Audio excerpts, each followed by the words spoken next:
حضرت عمر فرماتے ہیں قال قال رسول اللہ صلی اللہ علیہ وسلم ان اللہ یرفع بہذا الکتاب اقواما ویضع بہ آخرین، اللہ اب اس کتاب کے ذریعے قوموں کو اٹھائے گا اور اسی کو ترک کرنے کے باعث رسوا کر دے گا۔ یہ ہے اب ابد الآباد تک کے لیے، خاص طور پر مسلمانوں کے لیے اللہ تعالیٰ کا یہ قانون۔ اس کتاب کو لے کر اٹھیں گے سربلند ہوں گے، اس کتاب کو پیٹھ دکھائیں گے ذلیل کر دیے جائیں گے۔ یہ گویا کہ اب امت مسلمہ کی قسمت جو ہے وہ تلے گی اس کتاب کی میزان میں، اسی میں طے ہوگا کہ ان کے لیے عروج ہو یا زوال ہو۔ اسی کو وہ جواب شکوہ میں علامہ اقبال نے سادہ ترین الفاظ میں کہا تھا، وہ زمانے میں معزز تھے مسلمان ہو کر اور تم خار ہوئے تاریک قرآن ہو کر۔ فارسی میں اسی کو مفہوم کو جو ادا کیا ہے جس خوبصورتی سے، اس کا تو جواب نہیں ہے کہ اے مسلمان خار از مہجوری قرآن شدی، تم جو ذلیل و خار ہو گئے ہو دنیا میں۔ ایک سوال شاعر نے کبھی کیا تھا نا، بڑا پیارا سوال تھا، ہے آج کیوں ذلیل کہ کل تک نہ تھی پسند گستاخی فرشتہ ہماری جناب میں۔ بڑا پیارا سوال ہے، جواب علامہ اقبال دے رہے ہیں، خار از مہجوری قرآن شدی، قرآن سے لا تعلق ہونے کی بنیاد پر تم ذلیل و رسوا ہوئے ہو۔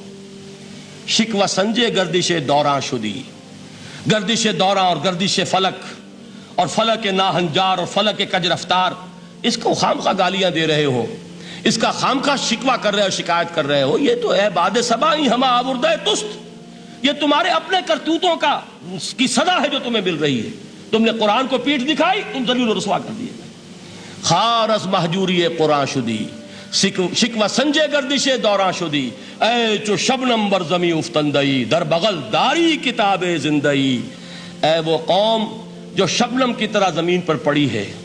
اغیار اسے پاؤں تلے روند رہے ہیں، جیسے آپ صبح کو سیر کرنے نکلتے ہیں، سبزے پر پڑی ہوئی شبنم